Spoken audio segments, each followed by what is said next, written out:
morning, everybody, and welcome. Today is Wednesday, August 1st, year 2001. It is just after 10 a.m. As soon as we have a quorum, we'll begin with the meeting of the Los Angeles City Council. There are 5 members present: Council members Kuzikowski, Pacheco, Reyes, Weiss, and myself, Padilla. Absent so far, as you can make your way.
Good morning.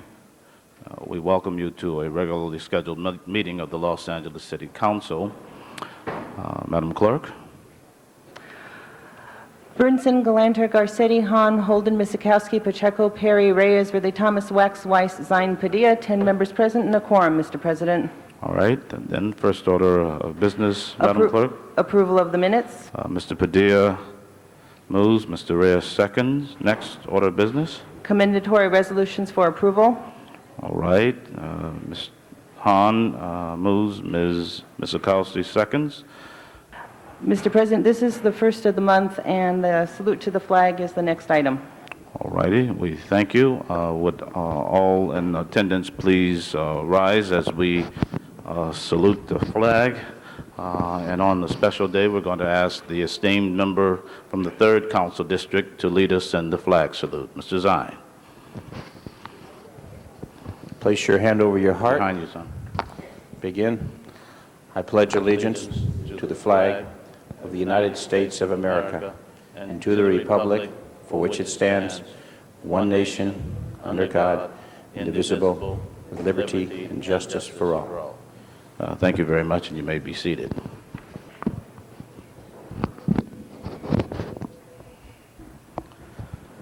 First order of business, Madam Clerk. Mr. President, before beginning the regular agenda, there are several items to continue or to receive and file. Item number 5, a request to continue that item to August 15th. So ordered. Item number 6, a request, and actually item number 11 also, a request from Building and Safety to receive and file both those matters, and that's items 6 and 11. Without objection.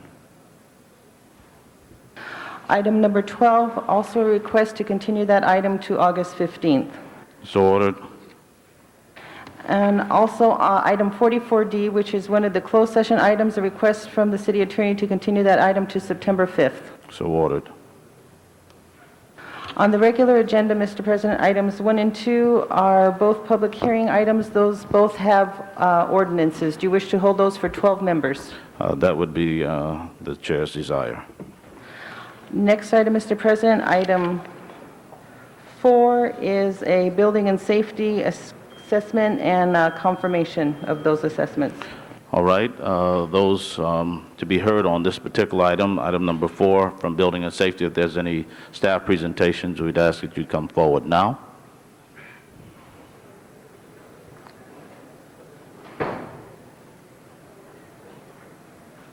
Is there anyone here from Building and Safety to make the presentation? Hold it on the desk and we'll proceed to the next item, Madam Clerk.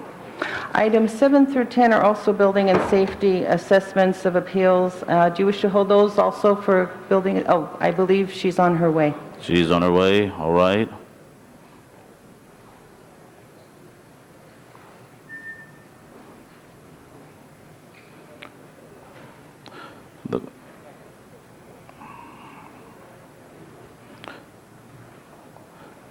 Ma'am, is there anything in particular we need to know about these items with respect to these assessments? Madam Clerk, we had item 4 on the screen. Before that, it was item... Mr. President, they're all building and safety. Do you wish to do 4 and then 7 through 10 all at the same time? That's fine. No cards on these items.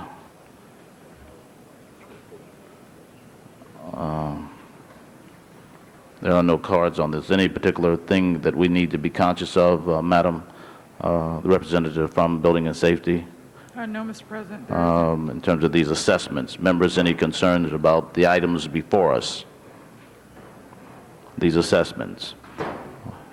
Seeing or hearing none, Madam Clerk, please open the roll on those items. Close the roll. Now tabulate the vote. 11 ayes. All right, then we shall proceed to the next items before us, Madam Clerk. Mr. President, items for which public hearings have been held, items 13 through 33.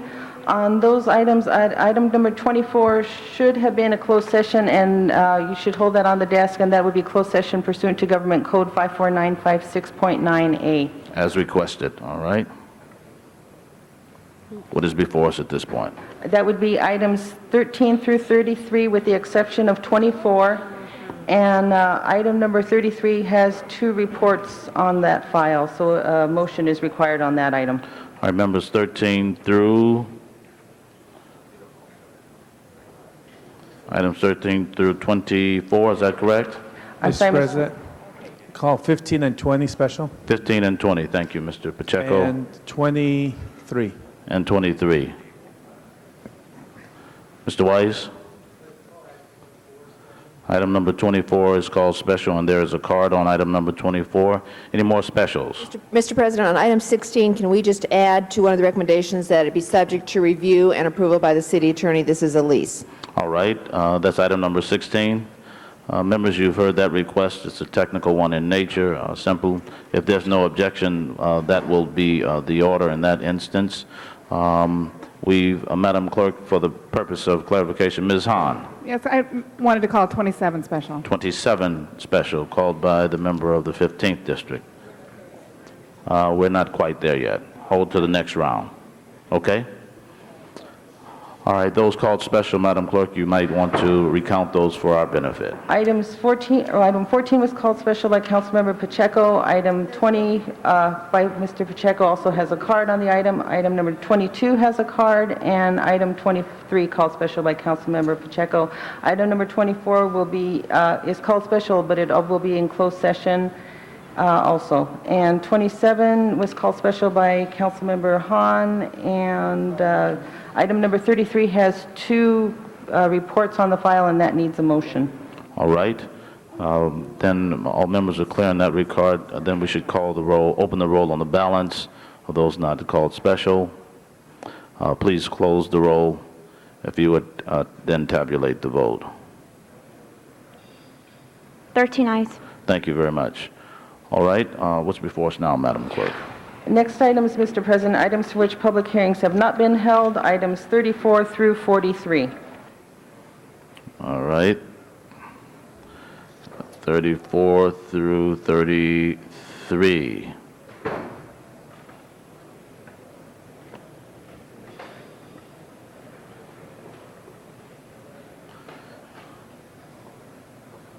We have a card on 41. Card on 37. And 38, Mr. President, and I believe there are, in addition to the cards, will be amending motions on 40 and 41 also. All right, we will then take note of those. Any specials in this particular round? Seeing none, then, Madam Clerk, should we not take up the items on which there are cards? We will then call those specials and hear from those persons at that time, and they have been indicated. All right? So on those items which have not been called special, that have been just indicated, Madam Clerk, please open the roll, close the roll, and tabulate the vote. 13 eyes. Thank you. Next items, please. Mr. President, you have items 1 and 2 are still on the desk. Those both had ordinances, and there are 13 members present at this time. All right, members, there are two ordinances before us, items 1 and 2. We will now take those items up. Perhaps you'll give us clear indication of what's before us, Madam Clerk. Mr. President, those are both street lighting district items. The first, item number 1, Beech Tree Ridley Street lighting district, those should be, the protest should be denied and the assessments confirmed. And on Snowden Avenue and Reedley Street, the majority protest exists and the abandoning ordinance should be confirmed. And on item number 2, A and B are both should be confirmed, and C, Osborne Street and San Fernando Road, a majority protest exists and the abandoning ordinance should be adopted. All right, members of the council, I see no one wishing to be heard on the two ordinances that are before us. There are 13 members here. We're prepared to vote on these items. So then, Madam Clerk, please open the roll on these ordinances. Close the roll. Now tabulate the vote. 14 eyes. Thank you very much. Next items, please. Mr. President, item number 44 are closed session items. Do you wish to hold those on the desk with, along with item number 24? Indeed. Next item, item number 15, called special by Councilmember Pacheco. All right, Mr. Pacheco, item number 15 is before us. I see no representative. I do now. Mr. Pacheco is before us, then to hear from Ms. Miskowski. Simply ask that the departments, as soon as possible, when they have a schedule, Mr. President and colleagues, I just simply ask that the department release the schedule for these community meetings as soon as possible so that we can facilitate attendance and coordinate participation in our communities. So I would just simply request that be part of All right, that the request, instructions to the department. that request is noted, and the department is so instructed. Chair now recognizes Ms. Miskowski to be followed by Mr. Garcetti. In response to Mr. Pacheco's question, the department will be in committee on the 13th to report on that with the scheduling of the community meetings. We actually had in public safety this Monday the quarterly report of all the public community meetings held within the department, but those are different from these that are now required under the consent decree, which have to be done in multiple language availability, information as to how to address issues where citizens have issues they want to raise within the police department or complaints to be filed. This is essentially the status report on the consent decree and particularly the training, the team's evaluation. And we are meeting and will continue to meet under public safety every 2 weeks. And with particularly now with the new expanded committee, I think we will be able to deal with these issues in a timely manner and bring them on to the City Council. Thank you, Ms. Miskowski. Chair recognizes Mr. Garcetti. Thank you, Mr. President.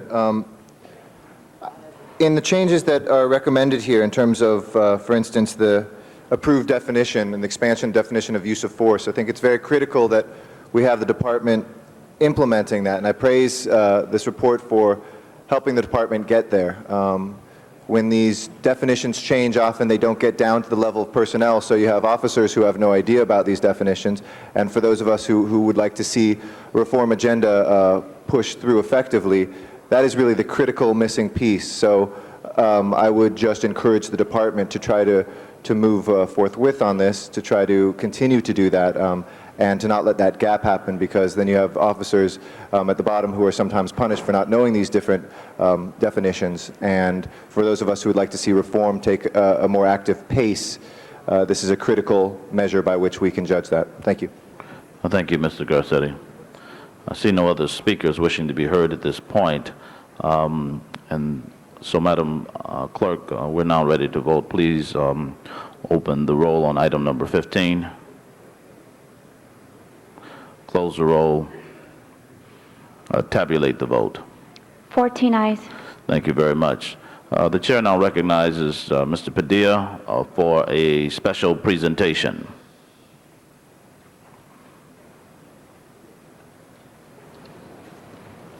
Thank you, Mr. Chair. Colleagues, today's a special day, not only because of the committee assignments that we just announced, but one of the family has a milestone. You all see some balloons attached to Dennis's chair. I just wanted to ask you to join me in wishing him a happy birthday. I think he turns 28 today. Who is that you're referring to? Mr. Zine. And turn what age, you said? Is it 28, Dennis? Oh, 28. Well, work your way to the microphone, Mr. 28. While he comes to receive his birthday card, you want to lead us into chorus? Well, to you. Mr. Garcetti couldn't help himself. Happy birthday. Louder, louder, louder. All right. Such enthusiasm. Yeah. It's the credibility of that age. I want to thank Council President and my colleagues here on the City Council. It is a Leo Day, August 1st, 1947, the day I was born, and interesting that today we have our new committee assignments. We have our council moving forward. I mean, it is, to me, a very exciting day. The first day we had a press conference in the press room. I mean, this is wonderful for me, and I thank you, Council President, I thank my colleagues, and I thank God for letting me be here. Thank you much. Give him a big hand, won't you? Let's get back to work and we can celebrate later. All right. Thank you very much, and on behalf of all On behalf of all of us, Mr. Zine, congratulations on your birthday, and we trust that it's an enjoyable one for you. Madam Clerk, we shall continue with the balance of the agenda now. Item number 20, called special by Councilmember Pacheco. The chair now recognizes Mr. Pacheco. Mr. President, colleagues, this is a bill by one of our colleagues, Assemblymember Cedillo. I wanted to highlight this bill to everyone because I wanted to really talk about the downtown community lacking open space. And one of the ideas that I had when I first got here was that when we look at El Pueblo and we look at how it was historically divided for the creation of the 101 freeway, you will note that the 101 freeway is already below grade. Unlike other major cities like in Boston, where they are doing what they call the big dig to move their freeways, or I think they call them highways or toll roads, below grade, we already have one step ahead of that in that process because the 101 freeway is already below grade. I have this vision. I've shared it with the CLA's office. Engineering has worked on a budget where we would cap the 101 freeway and create open space, park space for the downtown community. And specifically, next to El Pueblo, there's an on-ramp to the 101. There are two on-ramps, one that comes in through Alameda and one that comes in through Los Angeles Street.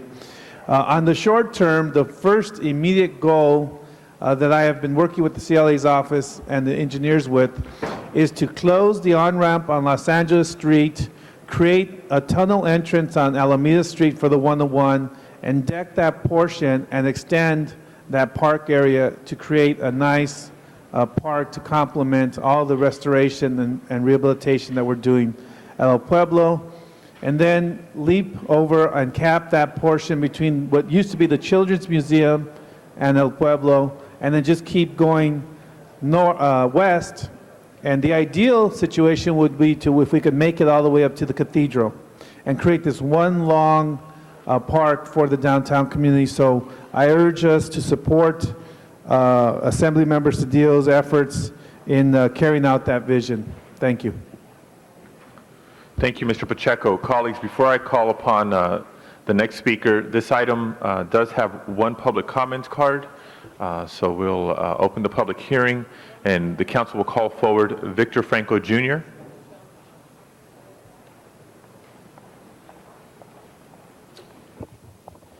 Good morning, members of the council. My name is Victor Franco, Jr., and I'm the Deputy Director of Legislative Affairs for the Central City Association. CCA represents over 300 businesses that employ over 250,000 employees here in the Los Angeles region. We'd like to echo Councilmember Pacheco's comments. CCA stands in support of the Intergovernmental Relations Committee report and supporting AB 942, authored by our downtown Assemblyman Gil Cedillo. This bill will fund a project designed to accommodate pedestrian traffic of those attending the new downtown high school at Fort Moore and visitors to the Cathedral of Our Lady of the Angels. In addition, the Music Center and the Disney Concert Hall will also increase pedestrian traffic. These projects will generate an enormous amount of new visitors to downtown and the Civic Center area. These pedestrian visitors and students need a safe and accessible area to cross the 101 freeway canyon, as Councilmember Pacheco just spoke of. And it would also bridge and join communities that are in such close proximity, yet are divided by the highway. CCA has sent letters to Sacramento supporting this legislation, and we urge your support this morning. Thank you. Thank you very much. This closes the public hearing on this item. The chair recognizes Mr. Burnson. Is there somebody here from DOT? If they are, could they come up, because I need to ask some questions. Members of the council, I don't know whether this has, is this going to provide funding, additional funding that is now not contained in the STIP for the county? Or is this bill going to supersede some of the projects that have been approved on the 5-year plan by the Transportation Commission? My understanding is that this bill only asks for a study to estimate. Where are the funds going to come from? The study's virtually done. All we did was a Class C estimate from engineering and... Who did the study? The City of Los Angeles, Yes. DOT?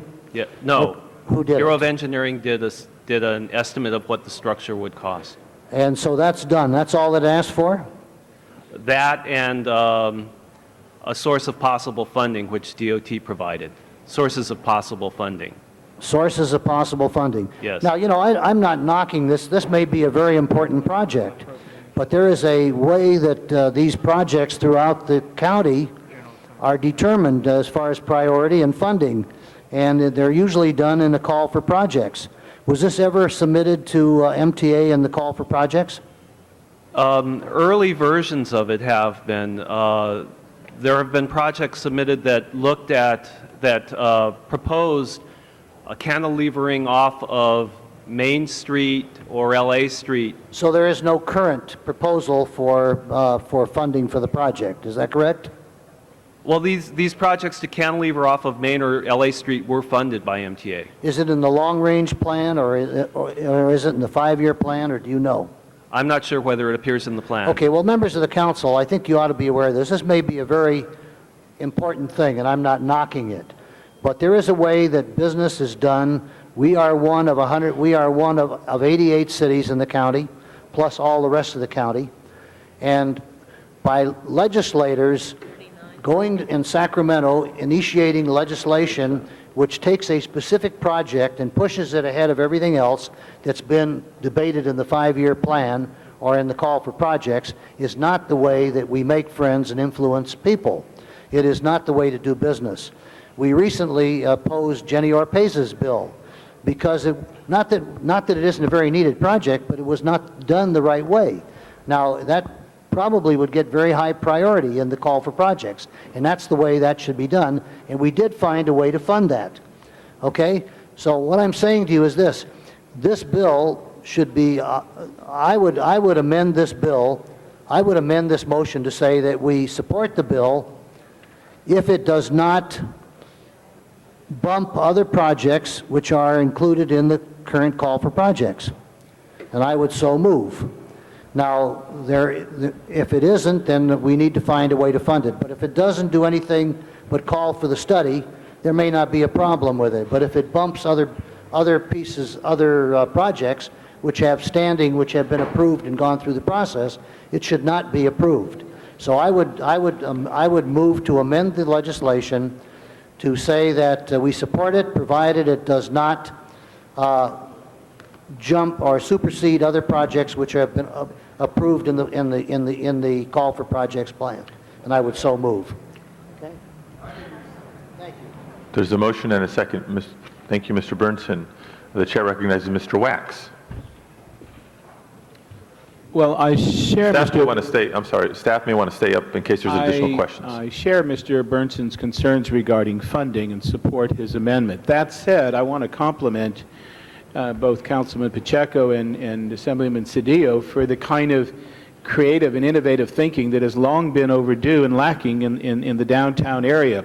20-some-odd years ago, the city of Seattle became a pioneer with a freeway park designed, I think, by Lawrence Halpern at the time, which is a remarkable success. It took a very situation of a freeway dividing a core of a downtown from its neighbors, and not only did it provide a cross-through, but it's actually a park that's integrated within the layers of the freeway, so that you could literally walk across from one part of the freeway to the other, enjoy yourself in a park-like setting, and watch underneath the cars going below you and all. I mean, it's really quite, and at the time, Seattle spent a lot of money on something that seemed somewhat futuristic. Because they had a sort of sense of civic pride, they had a vote on it, I believe, and the people approved it. It was far ahead of its time, and it's been one of the most well-spent money that they've had, both in terms of having a cohesiveness in the city, providing additional recreation areas, sort of providing the kind of visionary thinking that you want in approaching urban problems, and they've led the nation in that. And this has been long overdue, this kind of thing. I know that Mr. Patsouris tried with an innovative proposal that somewhat was ridiculed by a lot of people years ago because of its appearance and all, but it was another attempt. At least it was the kind of thinking that one needs to devote to this. There's no reason why Los Angeles should not lead the world rather than follow in areas where we involve the creative thinking of the people who are here. So this is really a wonderful project that ought to be pursued. I agree with Mr. Bernson. There are priorities and there are needs all over, and they have to be respected. But I want to applaud this kind of creative thinking in solving some of our urban issues. Thank you. Mr. Pacheco. Ms. Misikowski. Thank you, Mr. President. I concur, and I think that the issues that Mr. Bernson had concerns about are expressed in the resolution itself, because it basically says support the effort, start looking at design and looking at alternative sources of fundings, including providing a report on the city's findings to MTA. So it is basically set up to do exactly what we're supposed to do: submit it to MTA, let MTA look. We have categories within MTA on the call for projects that don't compete with each other. We have categories in MTA that talk about pedestrian projects, and there's a whole category of funding for that. We have a category in MTA for bikeways and alternatives to just the massive regional transportation structure as we know it. I also concur, and I thought Mr. Wax was going to mention not only 20 years ago, but it was only about 10 years ago when we had the proposal called the Steel Cloud, which was an idea crossing the freeway with pedestrians, with entertainment, with other resources. So this is a concept that has long been explored by those in an urban planning environment to say, let's connect our communities and our city, not divide it as the freeways so harshly have done in the past. And so I think that this is a terrific effort. I don't think it's in conflict with anything. I think the proposal itself is written in a way to say to MTA, this is going to be important after it's designed by our engineers, work within DOT, but then submit it to MTA for the appropriate process. But I think it creates the impetus, it creates the initiative, and it's something that is long overdue. Thank you. Mr. Holden. This is to the department. Mr. Bernson raised a good question. It's a good project. However, the report says that you're going to make the study and then identify sources of funding. Have you done both things yet? DOT presented a list, and Bureau of Engineering has done some estimates. Some estimates. Yes. But sources, estimate in terms of cost, is different from source of funding, where the money coming from. DOT presented prepared a list of possible sources of funding. Okay, like STIP. State? Yes. Right. Okay. I would like to, Mr. Bernson, amend this motion to have the state of California, Caltrans specifically, consider providing the total funding for the project, considering they've taken away a lot of our land to build freeways today. They are inconveniencing the people of the city of Los Angeles to move transportation through our city to elsewhere, point A to point B, and may not be stopping in the city of LA. That should be their responsibility to repair and improve open space. And those arguments could be used in the state legislature, especially with this bill being the vehicle. And Mr. Bernson is not listening, but I think that should be part of. You support it? Okay, fine. That's important. Well, then I'll just vote no on your damn bill. You know, come on. Well, I know you weren't hearing. Okay. The fact of the matter is that I think the bill should be amended to give considerations to Caltrans providing the funds or some other source they can identify from the state, because of the state inconveniencing the city, taking away some of our open space to build freeways, and this is a way of repairing the problem. And so there was once a discussion, maybe 14 years ago, when they took the Ambassador Hotel site for a school.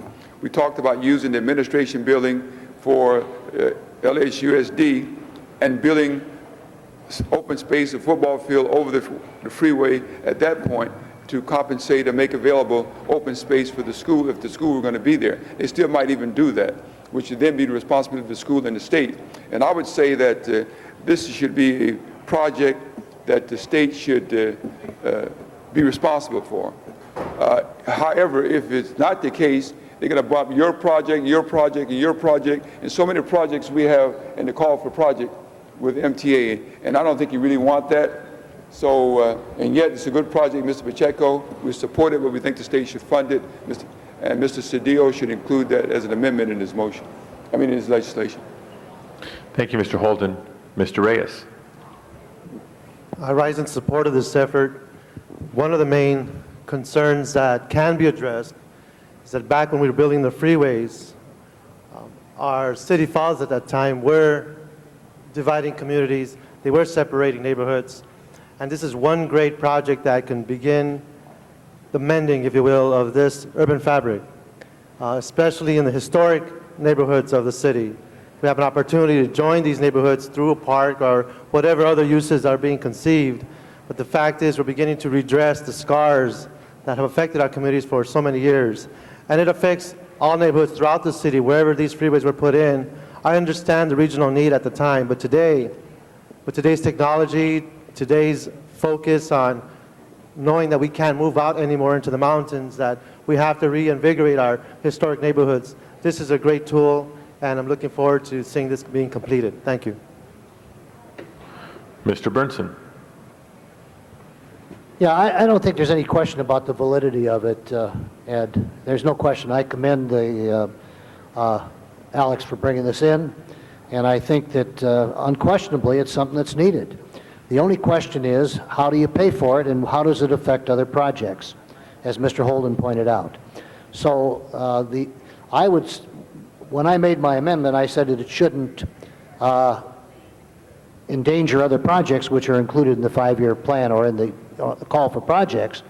But if the legislature wants to get the state to pay for this separately, that's fine. Or if they want to, all you're asking for now is authorization to do the study on it, and there's no problem with that.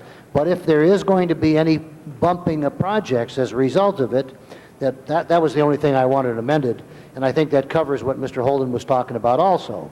So, yeah, that's what my amendment was. My amendment was support to amend, provided it does not bump other projects provided on the call for projects. Nate, we don't write the legislation, and we're not the legislature. All we can do is voice our concerns. I know that MTA is going to take a similar position on this, and if MTA doesn't support this legislation, chances are it's not going to go anywhere anyway. So that's that point I'm trying to make. So either we want this to be successful, or we just, I don't think the legislator did the bill just to make a political showing. I think he was sincere, and I think it's an appropriate move.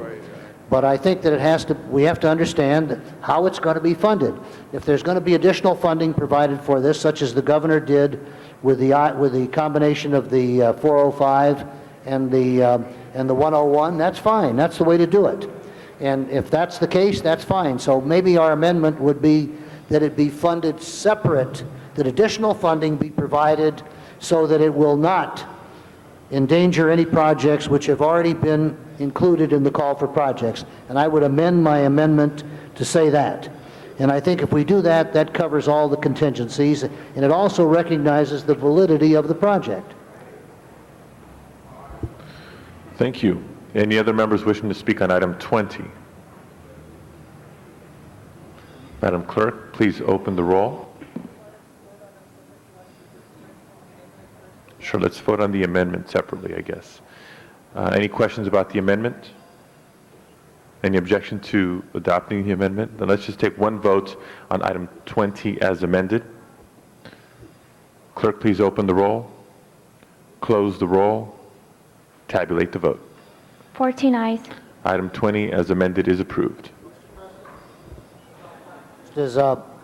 I can personally move that this be included or considered in the next call for projects, so and receive a high priority, and I'd be happy to do so if the council directs me to do that. In the next call, and every year there's a call for projects, Nate, and they can, if the council wants this to be as something that's sponsored by the city, it'll be considered by the full board of the MTA. Okay. Next item, please. Item number 22, I believe there are cards from the public on the matter. Item 22.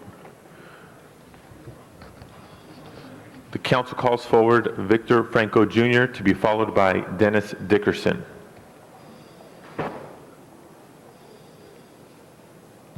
Good morning, once again, members of the council. CCA is here again in support of SB 307, which is Japantown preservation. This bill will assist preservation efforts in San Francisco, San Jose, and Los Angeles. Of course, Los Angeles having a very large Japanese population that works very hard at preserving its heritage. This funding will continue cultural preservation as it adds tremendous character and life to our city, specifically downtown and the Little Tokyo area. CCA urges your support of this legislation. Thank you. Thank you very much. Dennis Dickerson to be followed by Leslie Mintz. Mr. President, Dennis Dickerson, I should be on a card for item 40, not this item. Thank you. Okay, thank you for that clarification. Ms. Leslie Mintz, I think you're item 40 as well. That closes the public hearing on this item. The chair recognizes Ms. Perry. Thank you, Mr. President. I stand in support of our motion. Obviously, I made it and seconded by Mr. Reyes to just let everyone know that Little Tokyo is a part of the 9th Council District, and it's an area rich in history, and it's a vital cultural asset, not only culturally, artistically, and ethnically, but a population since World War II that has been dispersed all over the region and the country, but a group, a community that is extremely mindful about the importance of preserving its history and contributions to our city, and that is why I put forth this motion to make sure that they have every opportunity to preserve Japanese and Japanese American cultural. I believe this motion and this grant for which they seek funding will give this community an opportunity to pursue this objective. And I'm pleased to represent them, and I hope all of you will support by giving it a unanimous vote. Thank you. The chair recognizes Mr. Holden.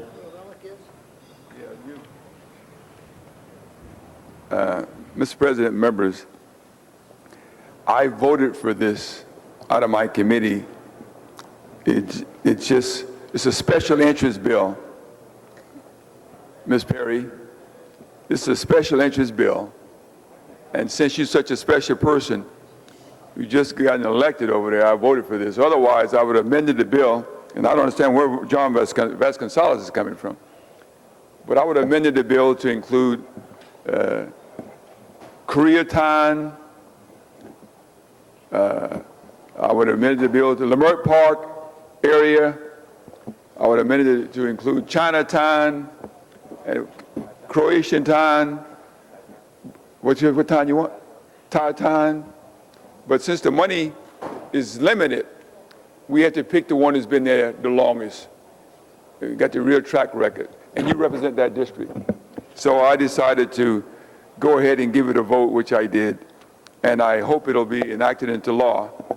I don't know where John's coming from, but he knows your community well, apparently, and I think that you're entitled to do what you can do with this piece of legislation. The money will be forthcoming. I expect it will be, and that's why I'm supporting it. Anyone else, you bet I'd have been fighting against it. Ms. Perry. That's fine. I withdraw. Any other members wishing to speak? Seeing none, clerk, please open the roll, close the roll, tabulate the vote. 14 ayes. That item is approved. Next item, please. Item number 23, called special by Councilmember Pacheco. Item 23 is before us. Mr. Pacheco. This is Mr. President and colleagues, this is an issue which has an impact on our housing codes, and the only question I really had is, was the housing department present at IGR, and did they review this matter, or should it be sent back to committee for further review from the housing department's viewpoint? So, your question is addressed to staff. Yeah. Mr. Karsh. Legislative Analyst Office, yes, Housing Department was there, and they're in support. Okay, that's the only question I had, just to make sure the housing department was present during IGR. That way, if we have to send it back to committee, which at this juncture, if they were supportive of it, there's no need to send it back to committee. Mr. Garcetti.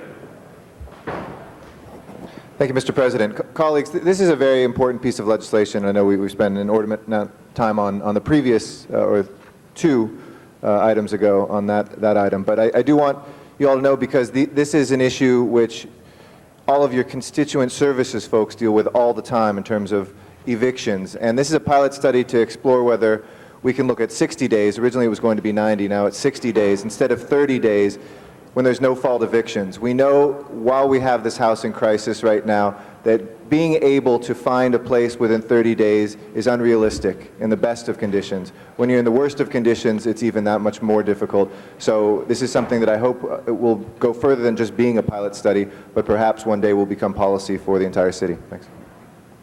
Thank you. Mr. Holden. I think we have a rent stabilization ordinance. We have a policy, Mr. Kosh? Yes. So it really won't affect us at all, except for the fact that 60 days notice no fault. But they can file a grievance with the city. Is that not correct? Yes or no? If they're being asked to move and they didn't do anything wrong, they pay their rent on time, how are you going to evict them? Adrian Garcia from the CLA. Under this bill, I'm not talking about this bill under city law. there have to be just cause for termination. Just cause. Right.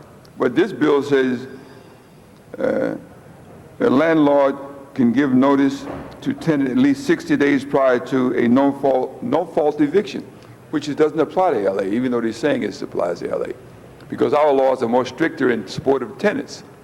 Yes. Right? Yes. So it's not applicable in those cases, period. The reason why they put this in is because of West Hollywood, Santa Monica, and some of the other cities. They were addressing the problem in those communities. We don't have those kind of problems. I recognize that when it came before the committee, period. So, and when it was supposed to be statewide, the legislature said no to that, so you amended the bill to talk about cities over a certain population in Southern California only, which is a gimmick, using the legislative process to accomplish something they want at a local level. Now, the fact of the matter is that when you put Los Angeles into the mix, it just make it look good.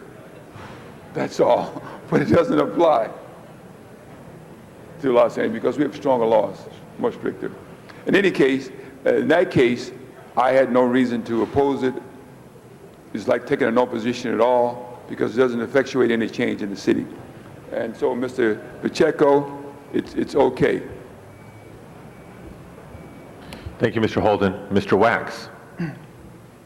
Curiosity, what's the difference between just cause and no fault? We have just cause eviction. We wrote that in our law years ago because we had vacancy decontrol and we didn't want people evicting people to take advantage of vacancy decontrol, so we required a just cause specified in our laws that had to be shown before you could evict someone and take advantage of vacancy decontrol. And that's in our law, and it's been upheld, and it's been in our law now for over 20 years. What is no-fault eviction? How does that differ from just cause? I'll try to best answer that question. Under no fault, it's considered, under state law, it's considered a 30-day notice regardless of tenancy. When a tenant is given a 30-day notice, they're given the notice to move from their unit. Whether there's cause or not? Whether there's cause or not. But if they are causing I don't think we preclude. But if I don't think we preclude that. I think we just preclude you getting advantage of vacancy decontrol if there's not cause. But we could, in our own law, extend that. If the state doesn't pass that, I think we have to look into our own ability as a city to adopt it into our own laws, and I think that we probably could do that. Is there someone here? I see someone from. Are we able to do that within our own city ordinances, irrespective of state law, or would this be a preempted area, or is this something you'd have to look into? We have to look into it. I figured you would. Okay, well, I think you should look into it because you don't know how these things will fare in Sacramento, and in the meanwhile, if the issue is a legitimate one in Los Angeles, we led the way in terms of a model rent stabilization law, and we should look at this as another possible amendment. So I would suggest that I would just sort of move, perhaps, as a separate item from this, but the committee look into the possibility of adopting that unilaterally in the city while this is pending. Mr. Holden. Mr. Wax, you raised a good point about vacancy decontrol and the fact that we have an ordinance that's more stricter than this bill that's being enacted into law, which means that we could be preempted by state law, possibly. And for that reason, Mr. President, members, I'd like to put this over until Friday until we get a clarification on that point. Our position may change and say we will oppose this bill because we want a stronger tenant ordinance which protects the tenant, and unless and until you amend it to include at least the requirements which have been adopted by ordinance in the city of Los Angeles. Well, we don't want them to weaken what we have. So let's put this over until Friday to make sure that we are not undercutting what we've already done in protection of the tenants. Right. If I may clarify, the bill does not override the How do you RSO. know? It protects tenants who are not protected under RSO. Friday. I don't understand what you're saying. Let's put it over to Friday and we talk about it. Thank you, Mr. Holden. Is that a motion to continue? I move that we continue Friday. Okay. Colleagues, motion to continue this item until Friday is before us. Any other members wishing to speak? Seeing none, clerk, please open the roll on the motion to continue. Close the roll. Tabulate the vote. 14 ayes. This item is continued until Friday. Next item, please. Mr. President, item number 24 is next. I believe there's a request to continue that item for 1 week to August 8th. Did you wish to speak, Mr. Weiss? Just to echo, Mr. President, this is a matter in my district, and just discuss this with all the members of the council and affected parties. We'd like to continue it for a week. Okay, there are two requests to speak on this item. So members of the public wishing to speak on this item, please note this item is now continued until that point. Next item, please. Item number 27, called special by Councilmember Hahn. Ms. Hahn. Actually, my issues have been resolved on this, so. Okay, any other members wishing to speak? Seeing none, clerk, please open the roll on item number 27. Close the roll. Tabulate the vote. 14 ayes. Item number 27 is approved. Next item, please. Item number 37, I believe there are cards from the public on the item. Yes, item number 37, colleagues, is now before us. The council calls forward Marcia Hanscom to be followed by Roberto Van de Hoek.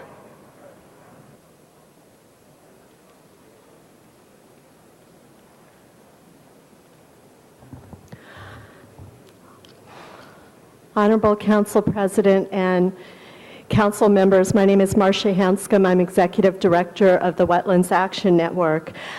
I would like to ask you to consider denying this application. This is an issue where you would be setting up one more tax assessment district for the Playa Vista project.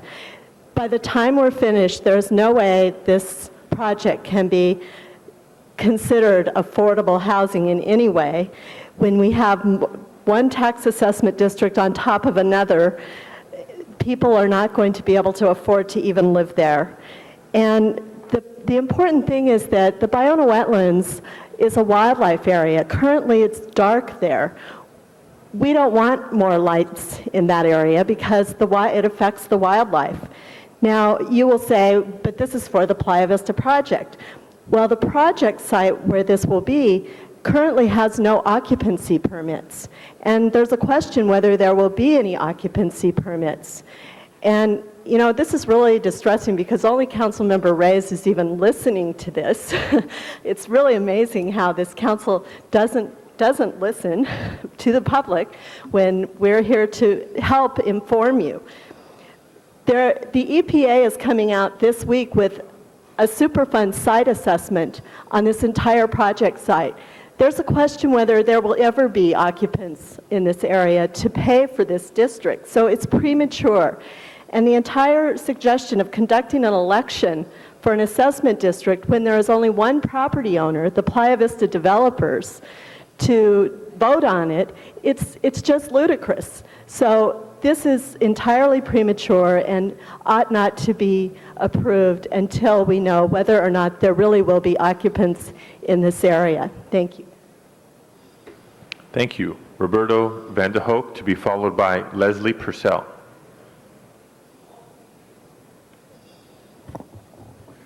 Good morning, City Council. I'm going to give greetings to you in 3 languages.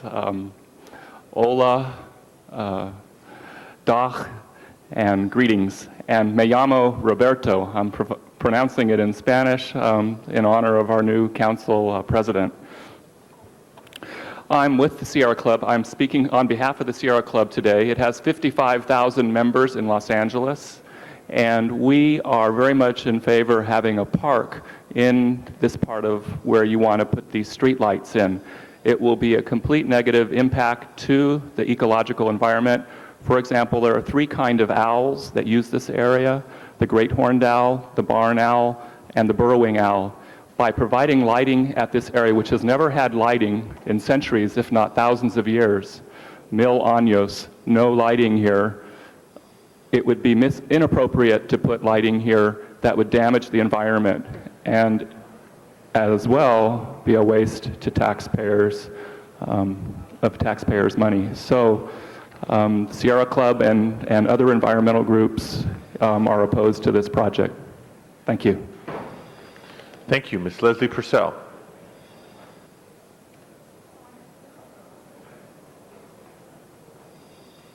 Good morning. Good morning. My name is Leslie Purcell. I would just like to state my concern to the council also about the effect of this premature street lighting. I think it is premature to be addressing this issue now. The area C, northeast part of Bayona ecosystem, is now owned by the state, thanks to Kathleen Connell. We're trying to get that moved into the state parks, and putting street lighting there is kind of antithetical to making this area a state park. I would also like to say that in that area, there's already an excess of lighting due to Home Depot a little farther up the street. I mean, that lighting at Home Depot should in fact be scaled back. I don't know who would like to look into that, but if you look at it from up on the hill at Loyola, there's this huge bright area down there, and it is detrimental to both the inhabitants, people, and wildlife in that area. In addition, I would just like to say that there is a question of many problems at the Playa Vista project, and it's not certain that there will be occupancy there, so I would urge you to postpone this decision. Thank you. Thank you very much. This concludes the public hearing on this item. Any members wishing to speak? The chair recognizes Ms. Galanter. Thank you, Mr. President. This is what the council would be approving today, is the ability of the private landowner, the only landowner there is there is no public land there, to establish an assessment district if the landowners vote to do so. We are not establishing the district, we are simply creating the opportunity, and I would urge an aye vote. Thank you. Any other members wishing to speak? Seeing none, clerk, please open the roll, close the roll, tabulate the vote. 13 ayes. That item is approved. Next item, please. Item number 38, I believe there are cards from the public on the matter. No, item 38, no, there are cards on item number 39, which has been voted on before, I believe. We may need to reconsider for purposes of having a public hearing. Mr. Garcetti. Mr. President, I'd like to move to reconsider item 25, so I can ask staff a question, perhaps continue it till Friday. Okay, let's dispense with item number 38. Any members wishing to speak on item 38? Seeing none, clerk, please open the roll, close the roll, tabulate the vote. 13 ayes. Item 38 is approved. Colleagues, we need to reconsider item 39 for purposes of having a public hearing. And Councilmember Garcetti, you wish to reconsider which item? 25. Motion to reconsider both of those items. Clerk, please open the roll, close the roll, Tabulate the vote. 14 ayes. Those items are reconsidered. Mr. Garcetti, what did you wish to do with item number 25? Let's hold that on the desk. I believe item 39 is next. Yes, Mr. President. We have cards on item number 39. The council recognizes, again, Roberto Vanderhoek, to be followed by Marcia Haskin.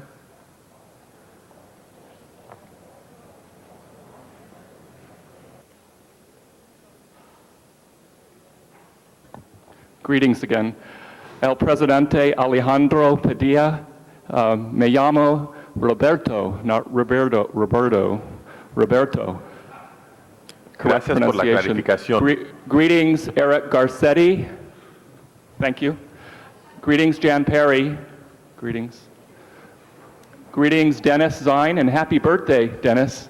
Great to have your attention for 5 seconds. Hi, Janice. Miss Hahn, greetings. Hello, Nate Holden. Hello, no, I'm not going to say greetings to Miss Galanter, I'm sorry. Hello, what's my council member's name down there on the end? I'm in Sylmar, I'm on Hubbard Street, I'm your constituent. Oh, Mr. Burnson, greetings. And I apologize for my abrupt comments thus far. I am trained as a wildlife biologist at Cal State University Northridge within the city of LA. I live in Sylmar. I am an elected officer of 3 positions in the Sierra Club. I've worked for the Forest Service for 5 years in the Department of Agriculture, Modoc National Forest, as a wildlife biologist and archaeologist. I worked 5 more years after that in the Department of Interior, guiding on a new project called the Carrizo Plain Natural Area, which, thanks to my efforts, has now recently become a national monument on the last 3 days before President Clinton left office. I wish to speak to you now on this Grand Canal project, which will just obliterate a natural environment within the city of LA and waste taxpayers' money, the worst way you could do a project.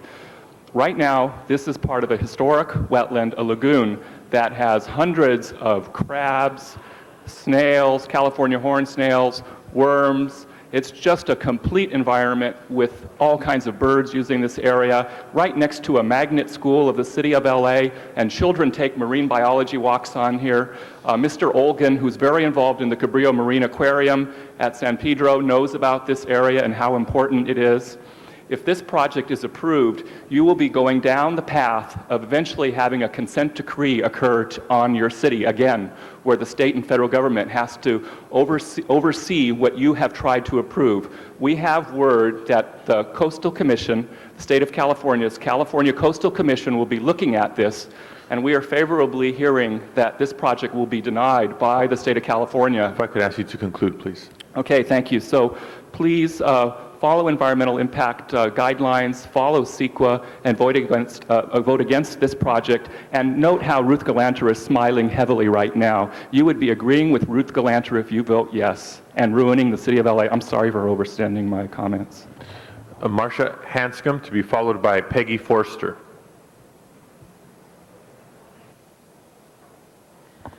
Honorable Council members, my name is Marcia Hanscom. I'm Executive Director of the Wetlands Action Network. I'd like to speak to a couple of issues related to this project. One is that this is part of the Ballona wetlands. This is one of the few parts that you don't have developer lobbyists on because it's not owned by the Playa Vista people. However, it's nonetheless part of the Ballona wetlands ecosystem. And what's important here is that an environmental impact report should have been completed. Instead, a mitigated negative declaration was done, just basically making certain that the federal and state resource agencies that normally would have a lot to say about this issue are not weighing in. In addition, the public, many of us who are very concerned about this area, have received no notification of even this hearing.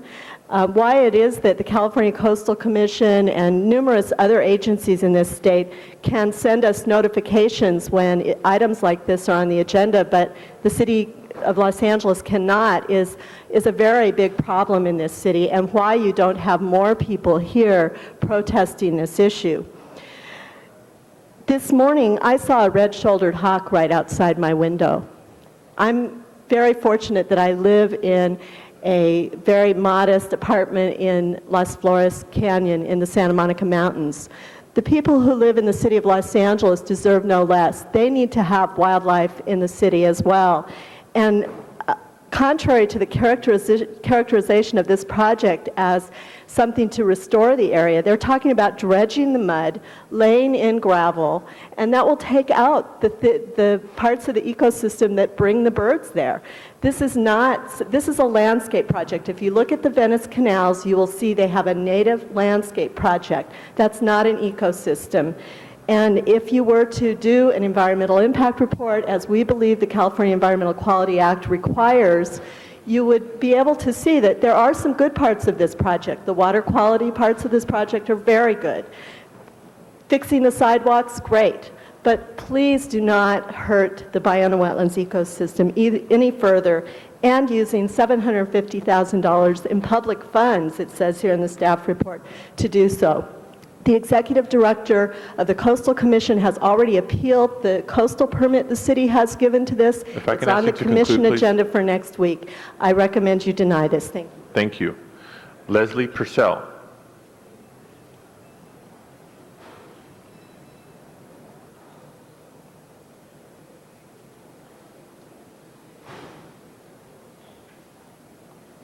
My name is Peggy Forster, and I believe my name was called after Marcia. Yes, I'm sorry, Oh, and thank you'll be you. followed by Ms. Purcell. Okay, thanks so much. Honorable council members, I'm sorry to read my remarks to you today, but I'm at that age where I don't always remember everything, so I will just read from my notes. I'm a resident of Santa Monica, a taxpayer in the city of Los Angeles, and property owner. And I'm here today to ask you to preserve the Venice canals in their natural state. The Grand Canal in particular is part of the ancient history of our coastal areas and wetlands, and it should not be disturbed or lost to future generations. I've also come today with an invitation to each of you to attend a natural history walk, which is sponsored by the Wetlands Action Network and led by Roy Vanderhook, an educator and naturalist who has addressed you. Roy has a deep understanding and a vast knowledge of our wetlands and our ecosystems, and he will give each of you a personal tour not only of the canal area, but of the surrounding wetlands areas. He will provide you with binoculars and will introduce you to several species of herons, marine and plant life. But most of all, you will enjoy the tranquility of the canal and the wetlands. And you will become aware, as I have, of the importance of preserving these irreplaceable gifts of nature. A brochure describing the walks will be handed to each of you. I also am a member of the Sierra Club, and I'm handing a clipping to you of a recent article about the Ballona wetlands which appeared in the Southern Sierra newspaper. I think it is important for all of you to know how 700,000 people feel about the loss of our wetland areas. If I could ask you to conclude. Thank please. you so much. Please do attend our nature walks. Thank you. Ms. Leslie Purcell.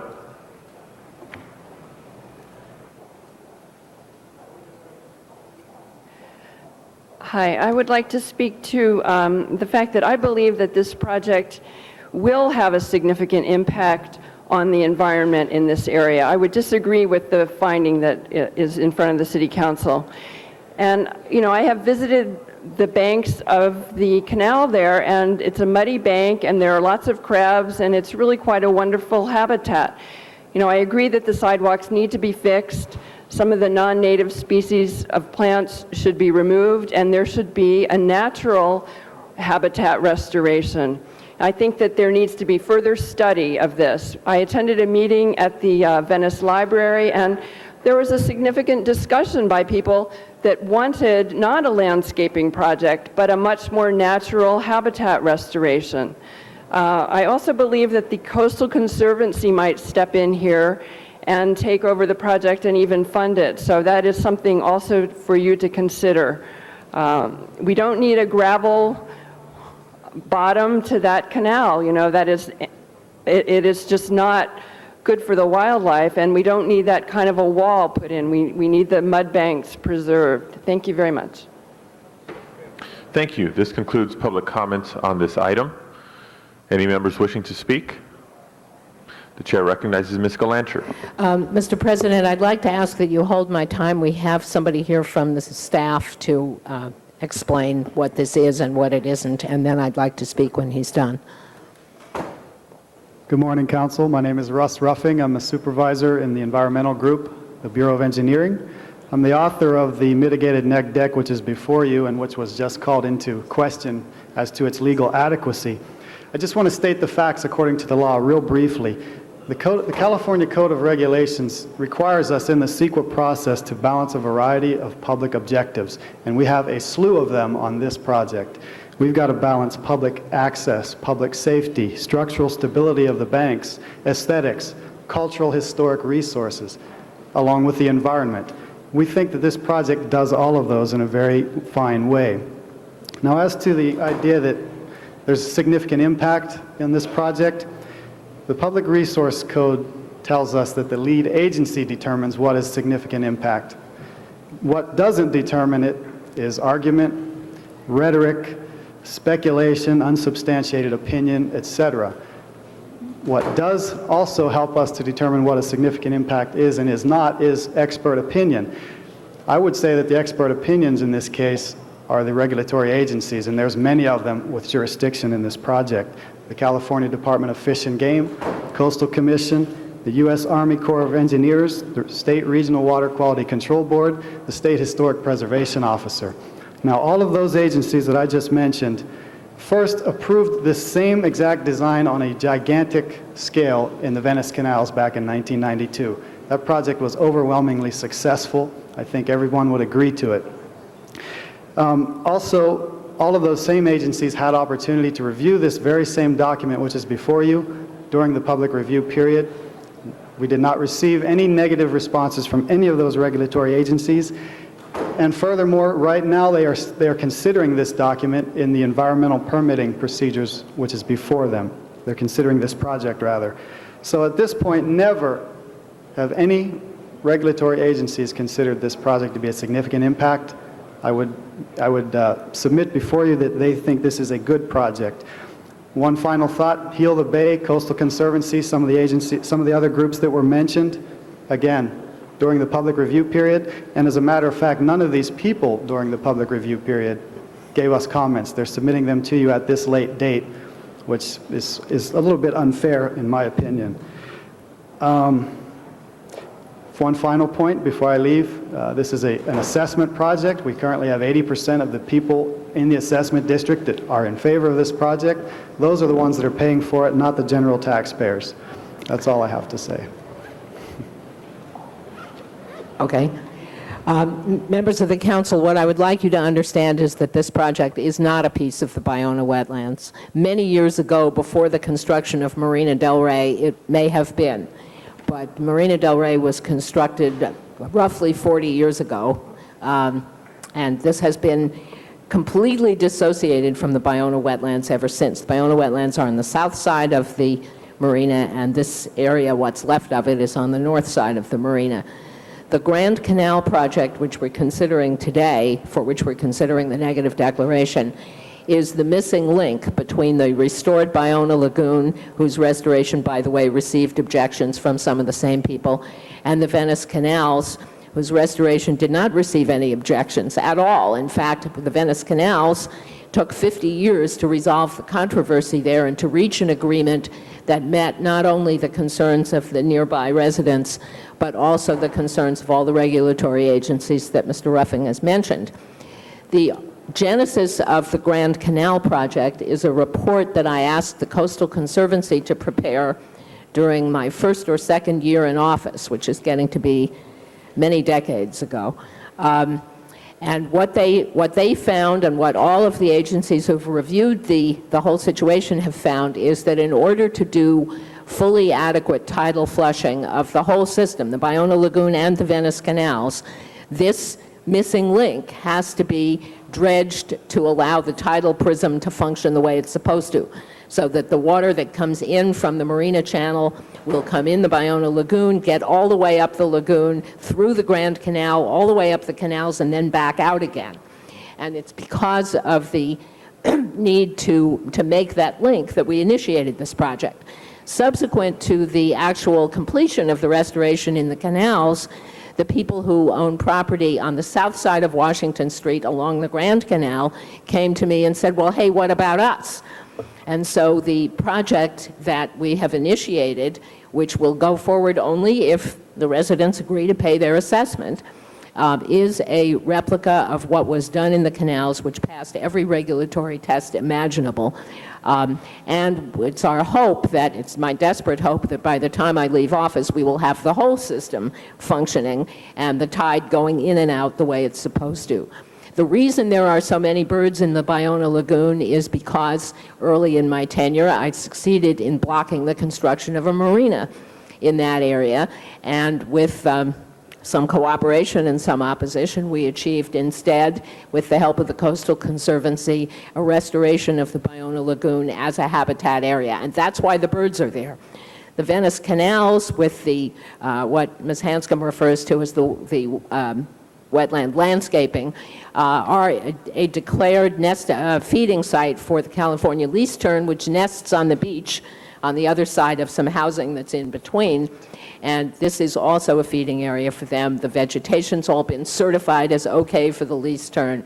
And what we're attempting to do here is to complete the project. And so I would urge your support of the negative declaration, and let's get on with it. Thank you very much. Any other members wishing to speak? Seeing none, clerk, please open the roll on item 39. Close the roll. Tabulate the vote. 14 ayes. Item 39 is approved. Forthwith on item 39. Next item, please. Item number 40 also has cards. Item number 40 is before us. The council calls forward Leslie Mintz to be followed by Dennis Dickerson.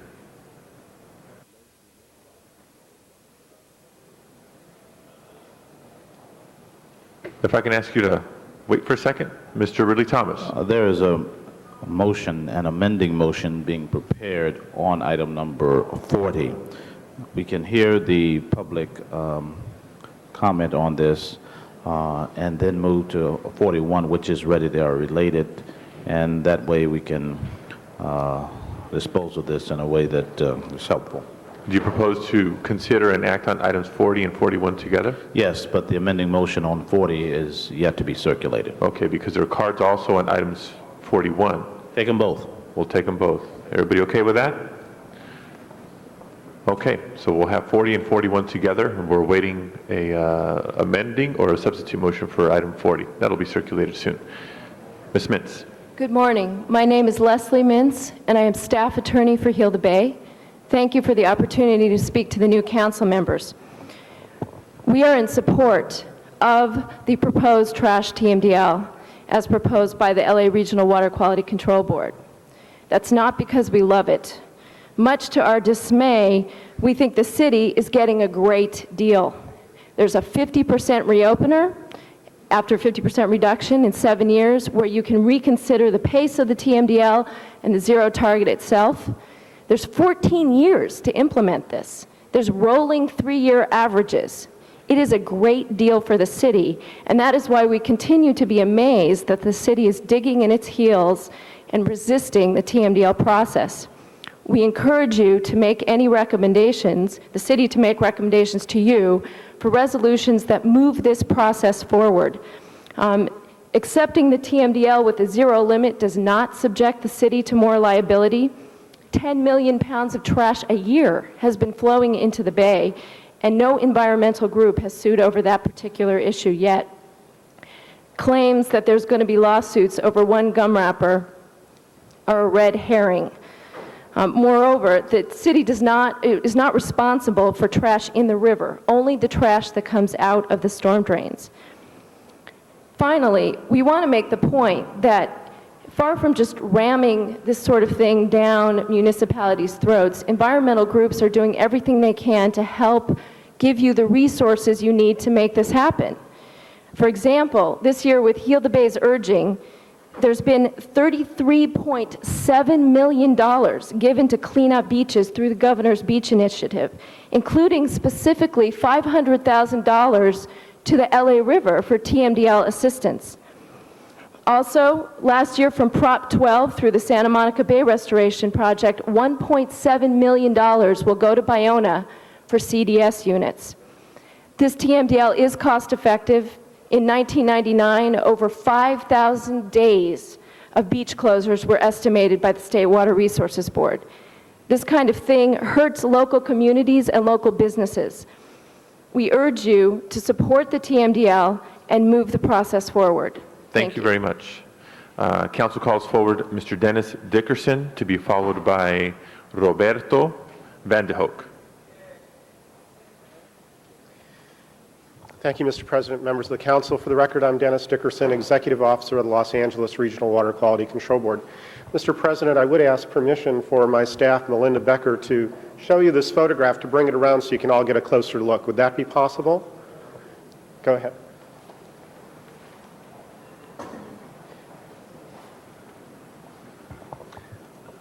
You'll do that? Great, thank you. We have a couple of photos I'd like to show you, and that's a particular part while I'm here today. It is a real problem. The first photo that you're looking at is Belmont Shores Beach in Long Beach this past January. Not 20 years ago, not 40 years ago, but this past January. It reflects the current status of trash, which originates predominantly from the city of Los Angeles and ends up on the beaches in Long Beach.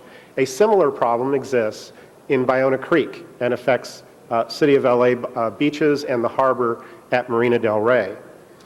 Now, this trash originates from thousands of catch basins throughout the city. It gets washed down the LA River and Bayona Creek whenever you have a major rainstorm, and it ends up on the beach. It's a very serious, significant problem. And the regional board took action just this past January to adopt a trash TMDL, total maximum daily load. The intent of that action was to ensure that this problem can be resolved in the future. And we've identified a 14-year period to meet that goal, a very generous time indeed. And we are actually in the process of taking some revisions back to our regional board, which will be heard in September. The real purpose of my being here today is to show you these photos, and the next one is actually from the Long Beach Harbor taken the year previous. And this is where the harbor boats take off for Catalina and Long Beach. Similar kind of problem. And just ask yourself, if you're a tourist coming to Los Angeles and Long Beach, are you going to come back if you are going to be assaulted by this trash problem? So today I ask you to embrace the concept of clean water. I ask you to endorse the trash TMDL adopted by the regional board and the revisions thereto. If I could ask you to conclude, please. Thank you very much. And finally, I ask you to work as a partner with us to improve clean water and achieve clean water in LA. Thank you very much. Thank you. Roberto Van de Hoek to be followed by Marcia Hanscom.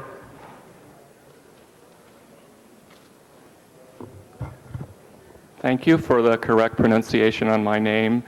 And in English, it is Robert. And I wasn't being flippant or anything. I just was saying that I was born in Amsterdam, Netherlands, and I'm from Holland. And I appreciate now that there's more listening maybe to other cultural ethnic groups in LA. And now I'm looking at, even more than, all the ethnic groups that are here.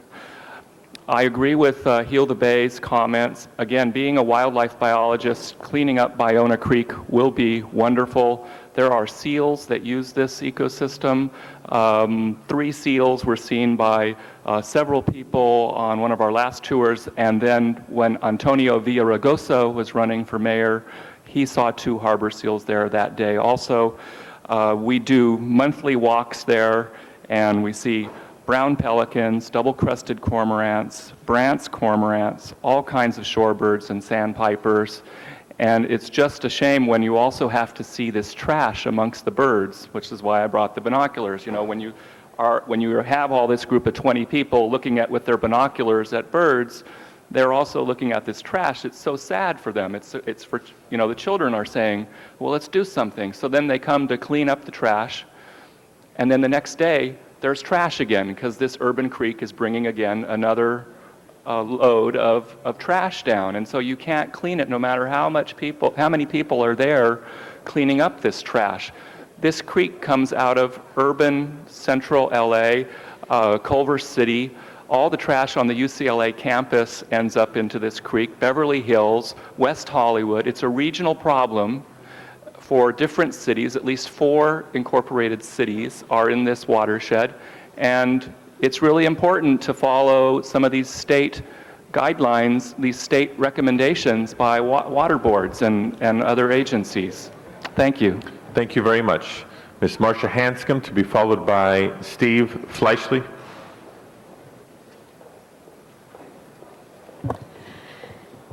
Good morning, honorable council members. My name is Marcia Hanscom. I'm executive director of the Wetlands Action Network, and I am concerned about not only the Ballona wetlands, which are part of the Ballona Creek, which you have before you, but there are numerous wetlands on the Los Angeles River and Ballona Creek that where the wildlife and the humans who come to escape the urban stresses are not able to enjoy themselves because of the serious amount of trash. And I want you to know that downstream particularly, these communities are especially affected.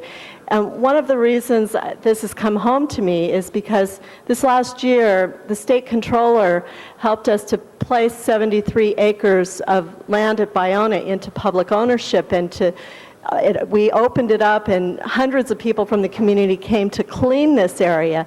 And what we found was not only did we have tons of trash that we took out of this area, but very soon after another storm came, trash was there again. And that's because so much does come out down the creek.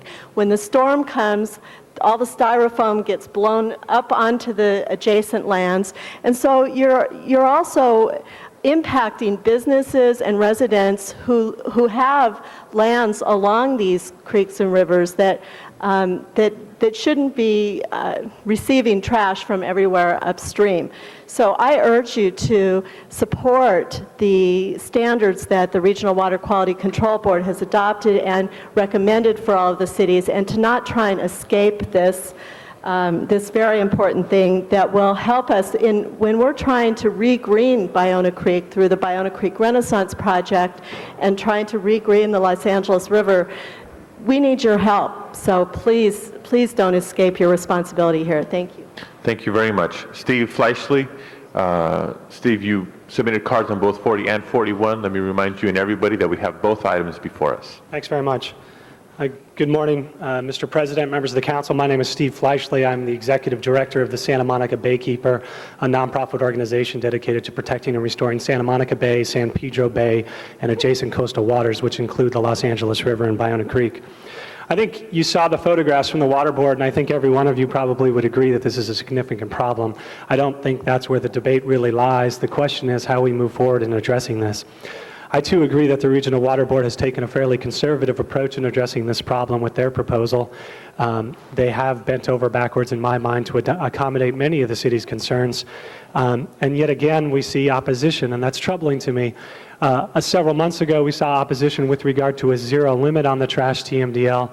It seems that now the Regional Board is going back and trying to accommodate the city somewhat with a 95% reduction in trash along the Los Angeles River, which I don't personally believe is sufficient, and yet we still have opposition to this type of requirement.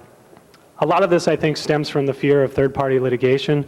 In fact, in your amendment sheet, the motion on 2A seems to be directed directly at that issue. I don't think that's really fair. As Ms. Mintz from Heal the Bay stated, we have 10 million pounds of trash in our waterways right now, and we don't have a lawsuit. I don't think there's a rational basis to assume that Baykeeper and another group will file litigation on a couple cigarette butts.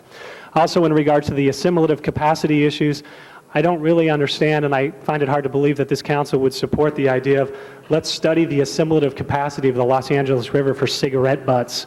How many cigarette butts can the city of the LA River handle? It doesn't make a lot of sense to me. We therefore oppose the proposal on 40. With regard to number 41, again, we have problems with it. The most offensive to me would be C, F, and H of the proposal in terms of essentially digging heels in against these types of programs. If we're going to move forward, we need to have a vision and we need to move this together. Unfortunately, there's a lot of fighting. The environmental community has a lot of problems with where the city has gone on water quality related issues. We are not going to overcome those issues if we continue to fight and not embrace some of the solutions that the regional board is coming up with. It's ironic, on the last item, the regional board was referred to as an expert on the issues, and we should defer to their expertise. And on this item, we're digging our heels in. I don't think it's appropriate. Thank you. Thank you very much. Ms. Leslie Purcell, to be followed by Andrew Willis.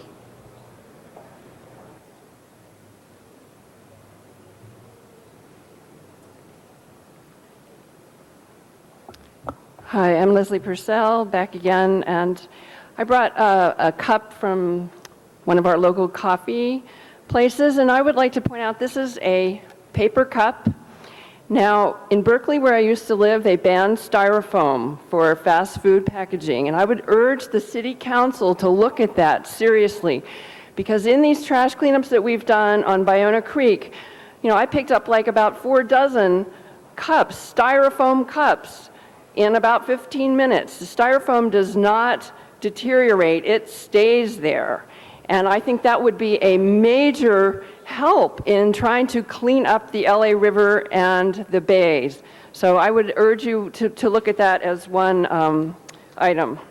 Also, I think, you know, anything that we can do to test the waters and find out what toxics are in there. I don't know if that's actually part of this issue or not, but it should be, because I was down by the creek once with my dog who picked up a tennis ball and went into some kind of a toxic shock. I mean, she started like shaking about 5 minutes after she'd played with this ball that came out of the creek. So I don't know what's in that creek water, but I think that it needs to be addressed quite seriously. Thank you. Thank you very much. Andrew Willis, to be followed by Candido Mares.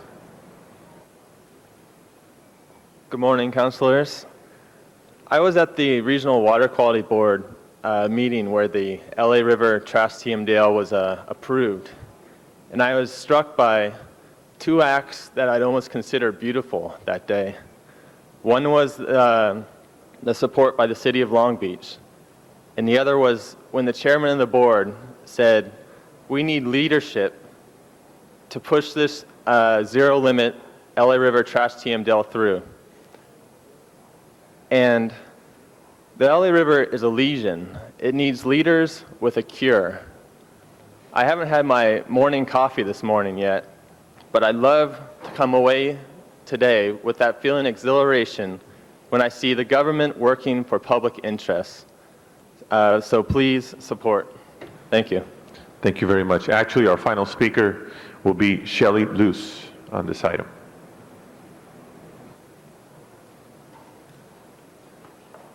Good morning. I'm addressing item 41. I'm Shelley Luce, and I'm staff scientist at Heal the Bay. Heal the Bay believes management of peak flows of stormwater is extremely important and long overdue, and that the purpose of this regulation is protecting soft-bottom river habitat. The city believes this requirement will be expensive and unnecessary because much of the upper LA River has concrete sides. The permit language may be ambiguous, but it can be worked out with the regional board, we believe, if the city proposes reasonable alternative approaches. For example, the city could propose that the regulation apply to soft-bottom tributaries of the upper LA River, such as Tujunga Wash, the Arroyo Seco, and others. Heal the Bay also believes that the stormwater permit must contain receiving water limits. How can we have a permit that doesn't at least require that beaches and rivers be safe for people and aquatic life? That's what numeric receiving water limitations are for. The permit allows best management practice implementation to correct water quality exceedances and bring cities into compliance. Finally, we support the prioritized catch basin cleaning requirement. In our view, this is not a TMDL issue. Catch basin cleaning has been part of the stormwater permit since 1990. This requirement in the new stormwater permit simply provides a defined framework for determining cleaning frequencies. We understand that the Regional Board is open to your suggestions for creating definitions of the different priorities, and we recommend the City work with the Regional Board to do this. Thank you. Thank you very much. That concludes public comment on items 40 and 41. The Chair recognizes Mr. Ridley Thomas. Mr. President, members of the Council, let me first thank those who came to offer their views on these two rather important environmental issues. If I can quickly direct your attention to item 40A, the amending motion. In summary fashion, I wish for you to know that what we have accomplished here as a result of extensive conversation with a number of stakeholders, you might say, is to cause the City Council to move further in compliance and to close the gap with respect to the concerns that are being articulated by the various parties to this discussion. And so the trash total maximum daily load discussion is, in our view, important to attend to, and this is essentially why item 40A chooses to remove language that would have previously gone forward, and it is to consider this matter in the context of that which is reasonable, feasible, and cost-effective, at the same time pushing much more aggressively toward reducing trash in the Los Angeles River. So, Mr. President, members of the Council, with your concurrence, I wish for you to appreciate that as a result of extensive work, negotiation, and discussion, this raises the bar for the City of Los Angeles, and as Chair of EQ and those in the committee, we share this, and I'm pleased to have your support in this connection. Thank you. Mr. Garcetti. Thank you, Mr. President. We used to have fish that ran in the LA River. I think now the only fish we see is from the deli counter at Ralph's. We have the opportunity today to move forward with clean water. We can only give recommendations to the Regional Board. But I praise the Regional Board for what it has done in terms of pushing our thinking and pushing our action forward. And that's very important. California has done that repeatedly, and it's always been difficult on governments. And I'd like to praise the staff and BOS for their hard work, for their excellent briefing on this. And I know that we will work together as partners to realize these goals. I think, though, that the important thing for us to do as a body is not to run away from the high bar that has been set for us. Today, we will move forward with recommending, I expect, a target rather than the objective. But the board can reject that. That is their legal right to do so. What is important is what Councilmember Ridley Thomas has done, which will make sure that we do hit those numeric targets up to year 5 of 10% reduction each year. The most important part of this, though, is not what government is going to do. It's not just what regional boards are going to do. It's what the people who are listening today or watching on television can do. Each piece of trash that you throw down those drains that winds up in the river, when you look at the cost of this, is costing us sometimes hundreds of dollars. That one piece of trash that you throw down there is costing you, the taxpayer, in terms of cleanup, hundreds of dollars. Think about it that way so that we can all, as the public, start to reduce the way that we throw out and process trash on an individual basis. That's where real change will come from. Some specific things with this. In terms of looking at the two reports that are recommended here about the assimilative capacity of biological communities, I'm less of an expert there. But in looking at places like the LA River and studying the assimilative capacity of the LA River in terms of aesthetic enjoyment, anybody who actually goes down to the LA River can answer that. We don't need a report. There is no aesthetic enjoyment. It's almost, you cannot run for political office anywhere that borders the LA River without seeing those pictures of the beauty of the water contrasted with the trash stuck in the trees. This has to be done. I would offer a friendly amendment to the amending motion to actually extend past 50%, but to 60% for the first 5 years. And I do that for the following reason, not simply to add an arbitrary number, but the first half or the first 60% is going to be the easier part of the cleanup. It's that last part, the last 40%, the last 30%, that will require really difficult, hard work. And at that point, reassessing those targets is really what we have to go back to the regional board to do. So I hope that you can take that as a friendly amendment too for the Bureau. I intend to work very closely with realizing that and bring the resources, but really it's incumbent on the public to be the largest part of that. So I would add that friendly amendment. Thank you. Mr. Burnson. Well, I wasn't going to speak, but they said the magic word, Water Control Board. I must, for those of you that weren't here, and for those of you that were, and for those of you in the audience that are such great fans of this board, I would remind you this is the same board that allowed them to reopen Sunshine Canyon, which is about a mile or half mile in both cases above the water supply for Los Angeles and for the region, both the LA Reservoir and the Metropolitan Water District's plant, which lies on Balboa Boulevard, probably less than a half mile below Sunshine Canyon. So don't get so over-enthusiastic about these people at the Water Control Board, because it all depends on which suits them or what they care about. Now, I think this is a good project, and I do support it. I just have to, they said, Matt, I got to tell everybody what the Water Control Board's all about, Nate. I think people ought to know the whole story. And remind them that we're still the recipient of all this trash up in Granada Hills. I think that with regard to the 60% against the 50%, I mean, it's a great goal, but I'm inclined not to support that, and I'll tell you why. Because if we don't attain it, we're going to be the subject of a lawsuit that's going to be based upon this particular thing. And I think that we ought to strive, obviously we ought to strive for 100%. But we have to be realistic, and I think we've come pretty close to attaining our 50% goal on recycling, which was instituted many years ago, and we're doing a pretty good job. But I hesitate to put anything that would jeopardize us as far as litigation is concerned, because believe me, if we don't attain the 60% and we put it in there, we will be sued, and I just want to avoid that. So I would suggest that we not approve that, but we strive for the 60% or even more, but not put it in the report. Ms. Galanter.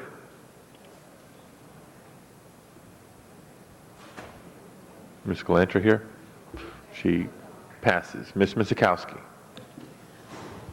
I'm reminded as we look at this with a state legislation that passed a number of years ago, I think it was AB 939, which dealt with trash reduction.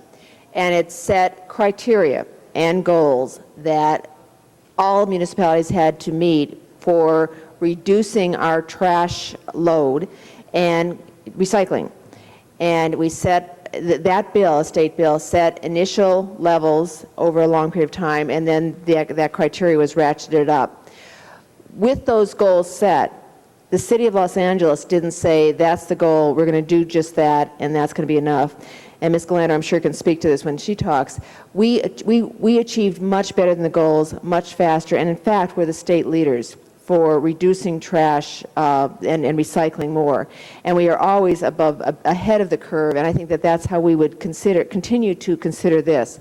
So I am less concerned with where the goal is set than the absolute objective that we're meeting, and understanding that it's going to cost money, committing to the payment of money, but also committing to the best, not only the best practices, but the best analysis in terms of the retrofit on our storm drain grates and the like, as to where we can intercept and deal with this. And also, there's no question about it, we're going to need tougher enforcement. We have today a zero tolerance. We have anti-litter laws.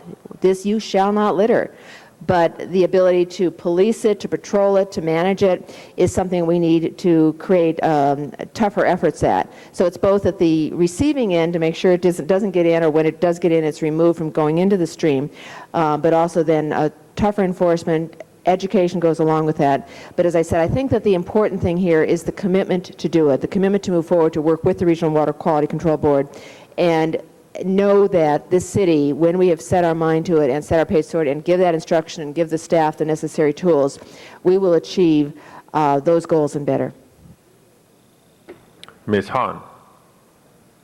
Thank you, Mr. President. And since everybody else is talking trash, that's exactly what I was going to say. I was going to refer to the Assembly bill that required that we reduce the trash that we send to our landfill by 25% by 1995 and then by 50% by the year 2000. And we have not only met that, but as Councilwoman Misakowski has said, we have exceeded that. And I think we can do that. I am actually am more inclined to support Councilman Garcetti's friendly amendment to increase it to 60%, because I do want to send a message today. I don't want you to think that the city is digging our heels in, that we are dragging our feet, that we don't want to clean up our air and our water and our land, because I think you have a council here that is very much committed to really cleaning our environment. And so I think we can achieve that goal. I think we should achieve that goal. But it's going to be more than enforcement. It's going to be more than just creating the better trash trap, if you will. We've got to begin educating. We have got to spend some money on really educating our public, particularly our young people. And maybe that's something we take up in the Education Committee, that we talk about how we partnership with the school district. And we include this in a part of the curriculum. I know we're not supposed to be getting into curriculum, but maybe this is something we really encourage our school district to do, to include this as an everyday part of teaching, that we grow up a new generation that can no longer throw a piece of trash in the gutter, throw a piece of trash in the water.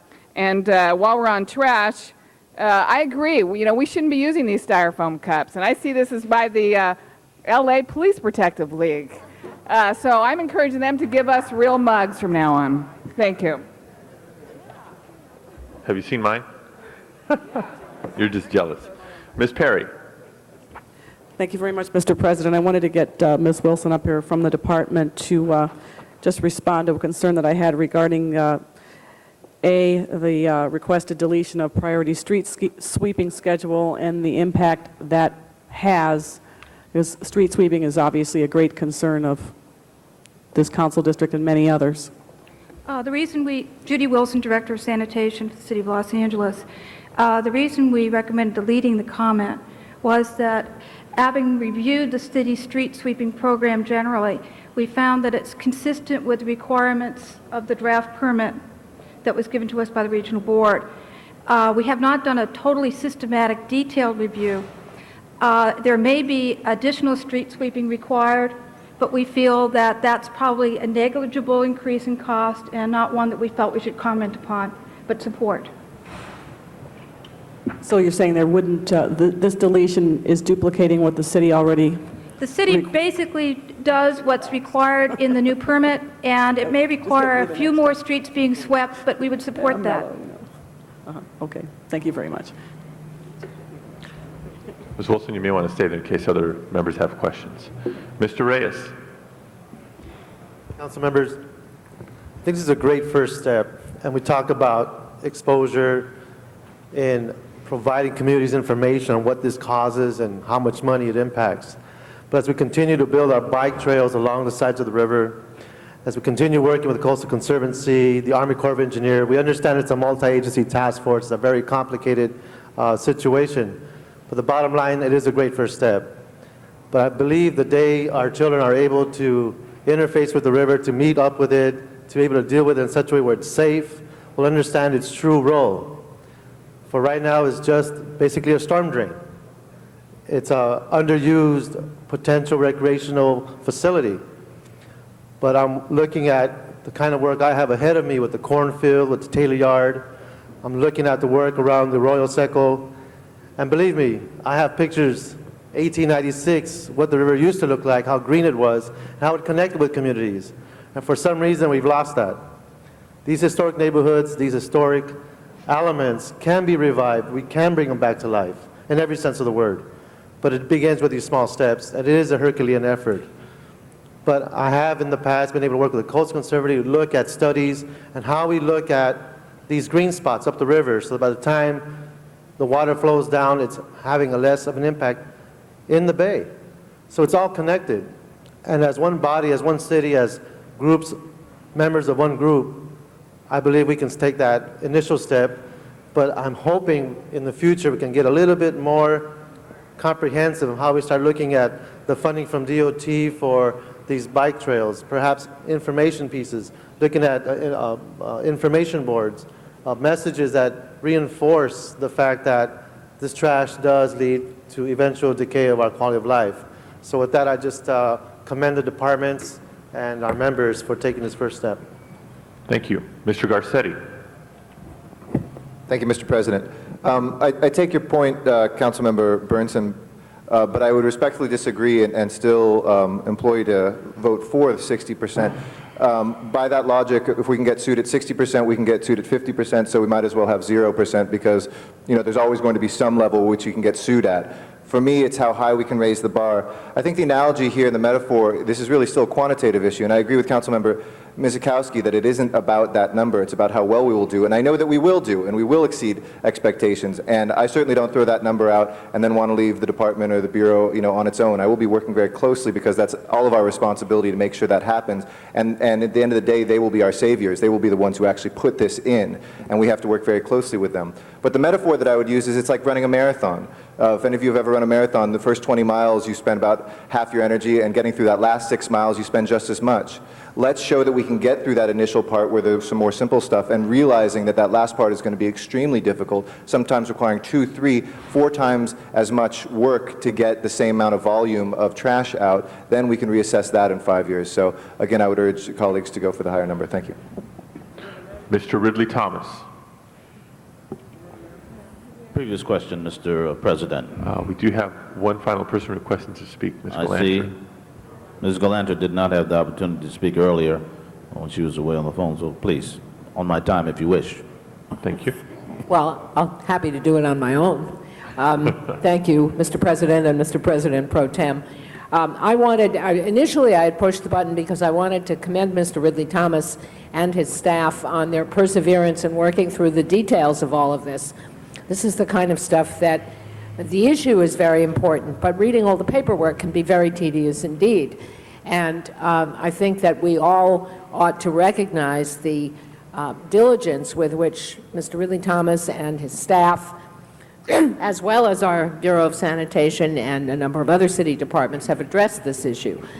I also, and then I thought, well, okay, you know, we don't have to spend a lot more time on that.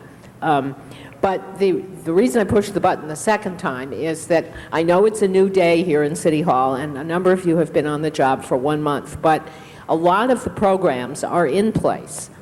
And the issue is how to make them work better, not how to institute them. We do fund education in the schools through a number of organizations. We fund it through DWP, we fund it through Tree People, we fund it through all kinds of places that deals specifically with the issue of why you shouldn't throw things in the storm drains. And the fact is people still do it. We have very good recycling programs here in the city. It was just awful getting them started. The council has historically endorsed recycling programs. Everybody's for it, but not everybody does it. And as many of you know, it's a standing joke around here. I'm the one who goes back and pulls the cans and bottles out of the garbage cans, right here where the council members put them. So, I mean, activism begins at home. And I think it's important to recognize that we have people in the Bureau, we have people in environmental affairs, we have people in all kinds of city agencies who have in fact been working very hard to address these issues, and that's why we got to where we are today. Surely we need to do more. My concern about raising the bar in these goals is we're all for raising the bar, but not if it's going to wind up resulting in our spending the money paying off a fine instead of doing the program better. And if we're going to, because it's not our money, you know, it's not the government, it's the people's money. And the money that people have to put up if the programs do not succeed, meeting a goal that may be a little premature for where we ought to, where we're realistically going to get, is money that could otherwise be spent getting the extra 10% or the extra 40%. So I think that the important thing for us to do is, as I forget who it was, I think it was Lao Tzu, said the longest journey begins with a single step. I think he was right. And that this is an important step. It's not the last step, but it's not the first step either. It's an important next step. And let's not overdo it. Let's try to make sure that we make commitments that we know we can keep, and then we keep them, and then we can make the next step of the commitment. Thank you very much. We have items 40 and 41 before us. Mr. Rudy Thomas, did you wish to clarify exactly what you choose to vote I on? think the amending motion is before you, and we've had a good discussion both from the public and members of the council. I would appeal to you for an unanimous vote. Okay, we have the amending motion first, and then we have an amendment that was offered verbally by Mr. Garcetti, and then we'll vote on the entire package. I was not aware of an additional amending motion.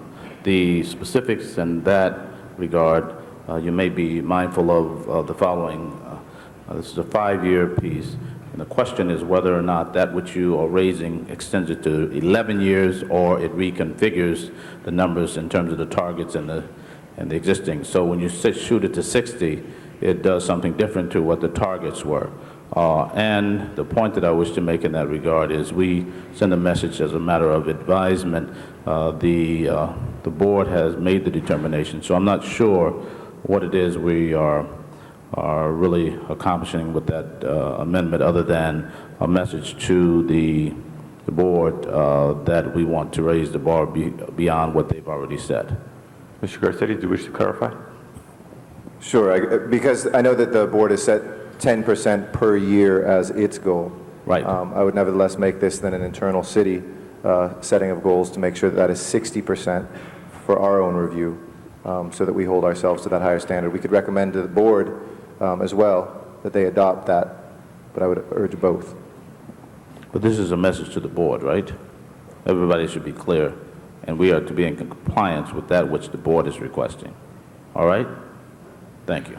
With that, clerk, please open the roll on 41A first. Please open the roll on item 41A. Close the roll. Tabulate the vote. 14 ayes.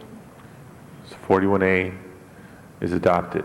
We now have the verbal amendment to increase the 50% to a 60% attainment level. That should be 40. Clerk, please open the roll. Close the roll. Tabulate the vote. 12 ayes, 2 noes. That verbal amendment passes. We now have items 40 and 41 as amended before us. Clerk, please open the roll. Close the roll. Tabulate the vote. 14 ayes. Those items are approved. Thank you, Mr. President. Forthwith. Forthwith on those items, and thank you for your leadership, Mr. Willie Thomas and Mr. Garcetti, on those items. Next item, please. Mr. President, item number 25 is still on the desk. Mr. Garcetti requested reconsideration of item 25. Point of information, 41. We voted on those together. We took them up together and we acted on them together. Okay.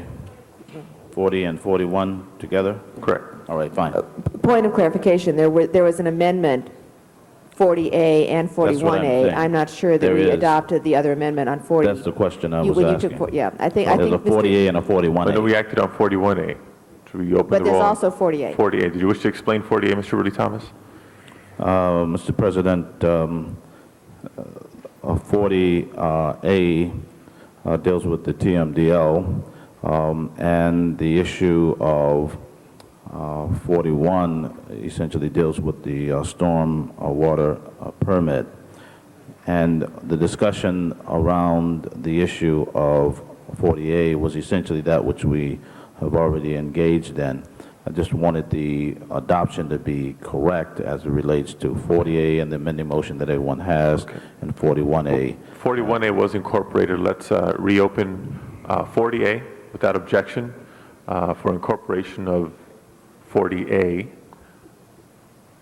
So we're reopening item number 40.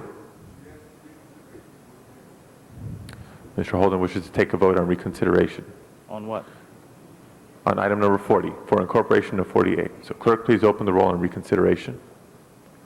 Close the roll. Tabulate the vote. 14 ayes. 40, item 40 is now once again before us. We have 40A, which has been distributed. Without objection, let's incorporate item 40A. and open the roll on item 40 as amended. Close the roll. Tabulate the vote. 14 ayes. 40 thank you. is now adopted. And that brings us to item 25, which had been reconsidered. Mr. Garcetti? Mr. President, we've had questions, answers about that, so I believe there might be a speaker on it, but otherwise I'd move for the vote, please. Okay. Well, public hearing has been held on this item. We do have one card submitted. Ms. Carol Schatz, did you wish to speak on this item? Very briefly, Council President, nice to say that. First time I've done that. Congratulations. Thank you. And to the members of the council, the Central City Association, the Building Industry Association, and other representatives of the development community did have some concerns about this item and some of the very broad recommendations in the task force, which we would like to have fuller discussions about, but we have been talking with the Department of Planning and Housing and have worked out a way where we can share our concerns and issues with them and bring them back to the council as you deliberate on the policy setting that you'll be doing. So I appreciate your understanding of that. Thank you. Thank you very much. We also had one additional card submitted. Tim Harris.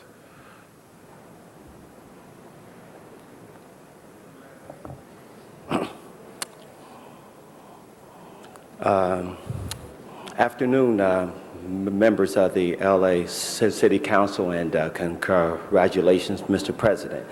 I want to talk about item 25, and I understand that there is a housing crisis in Los Angeles. My only concern is if you were to have this inclusionary citywide, there might be another unintended side effect to that in terms of these developers that are willing to invest in the city might be scared off. However, there is another way to accomplish this, as well as has been talked before about a $100 million housing trust fund. And there are a lot of nonprofit developers out there that are anxious to build affordable housing. I think that the focus should be is to empower them to take this up, and also at the same time to address the issue of incomes. The main reason why that you have this housing crisis is because you don't have the types of incomes that people can go out and get to where that they can afford decent housing. And just this morning in the Daily News, I saw something that's very disturbing, is Los Angeles leads the nation in jobs sprawl.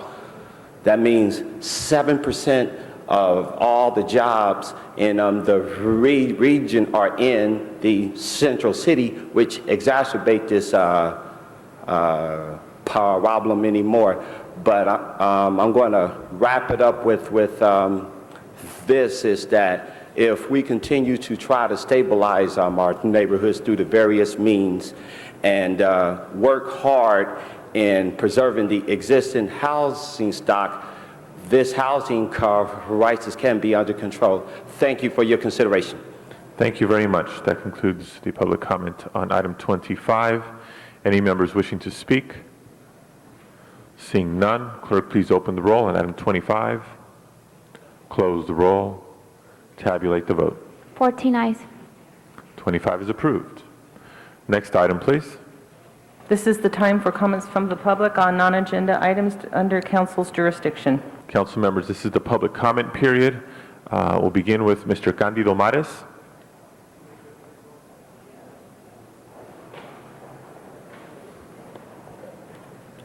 Good morning, Mr. President, council members. My name is Candido Maris, and no, I'm not running for one of the council seats. After being here for over 10 years and having the privilege of working with 7 out of the 12 council districts, the one thing I know is that you work too hard, you're unappreciated, and for $133,000, sir, it's not worth it. But I am here to say that my name again is Candido Maris, and I live in the 12th district, and my councilman is Councilman Hal Burnson. Now, you know, in the past, we used to go out and seek people that were overworkers, that would give us more than the 8 hours a day. This gentleman works on the AQMD. What does that involve? That involves the quality of air that our children will breathe.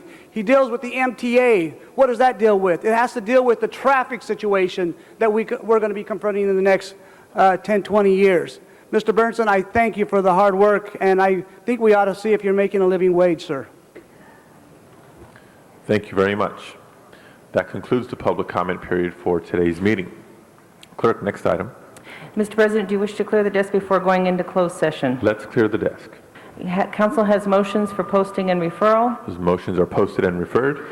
There are requests to be excused from council. Councilmember Garcetti requests to be excused Wednesday, August 8th to arrive at 10:30. City business meets council policy. Mr. Garcetti is excused.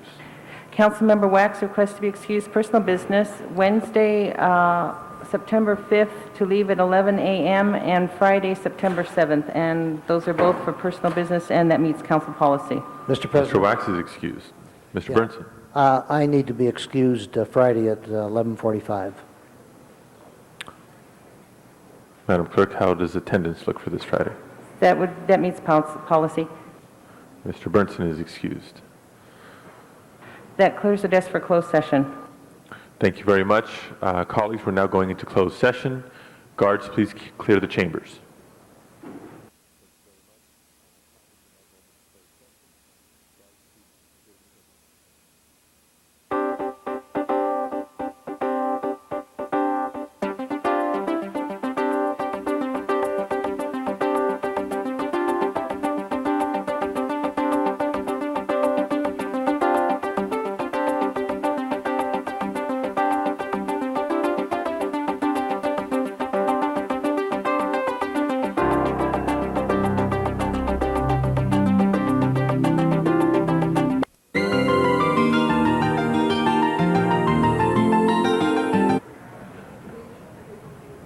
Welcome back into open session.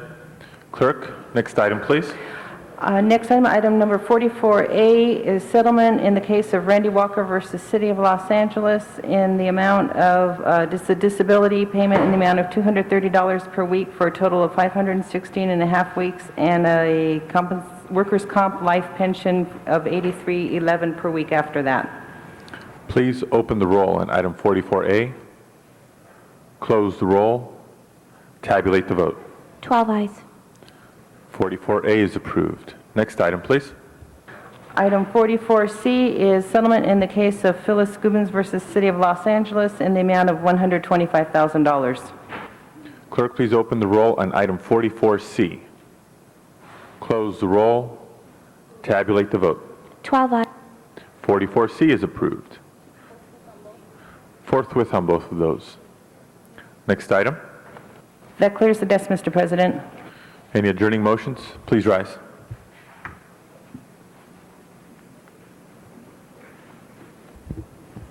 Ms. Galanter.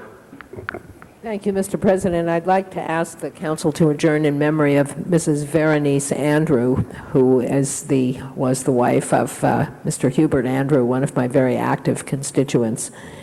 This was a wonderful marriage. She had a very long illness, and it's the kind of marriage that really is quite awesome. He described to me when I spoke to him yesterday the fact that next week would have been 53 years and they were still courting. And apparently, when he finally had to put her into a nursing home, when the staff got worried about her, and then when she was in the hospital, they got worried, they would call him, and he would come in, and she'd be kind of half into a unconsciousness, and as soon as he came in and talked to her, she was able to revive, and her blood pressure would go back to where it was supposed to. And I mean, it's just an amazing thing. It's been a very long ordeal for both of them, and she finally passed away this week. The services will be Saturday morning, and we want to, I certainly want to extend my condolences to the whole family, but especially to Mr. Andrew, who because his whole life has revolved around her for 53 years. Mr. Burnson wishes to second. Mr. Holden. President, members are asked to adjourn in memory of Mr. Lewis Paul Davis, Jr. He worked in the 10th District for the Minority AIDS Project as the Director of the Health Education and Chief Operating Officer.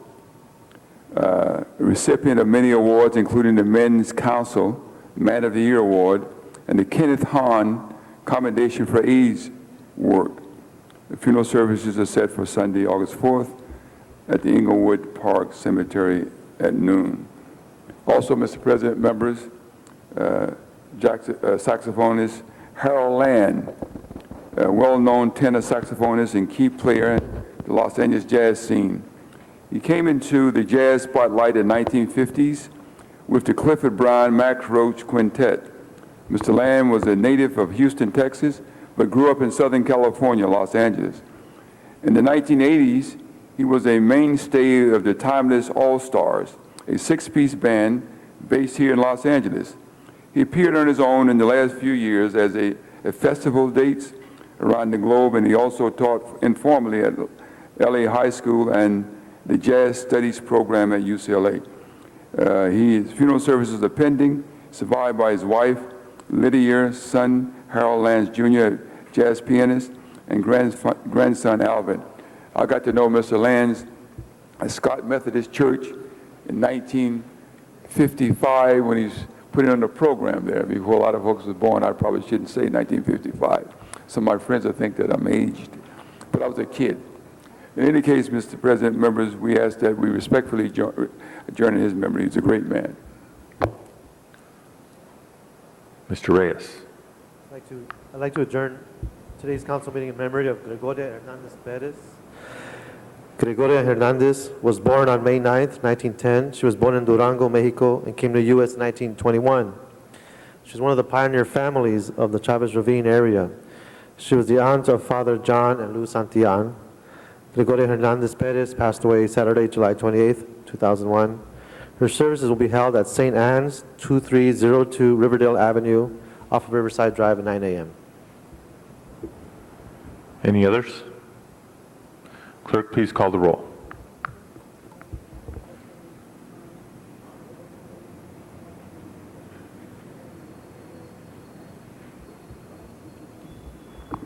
Thank you very much. This meeting is adjourned.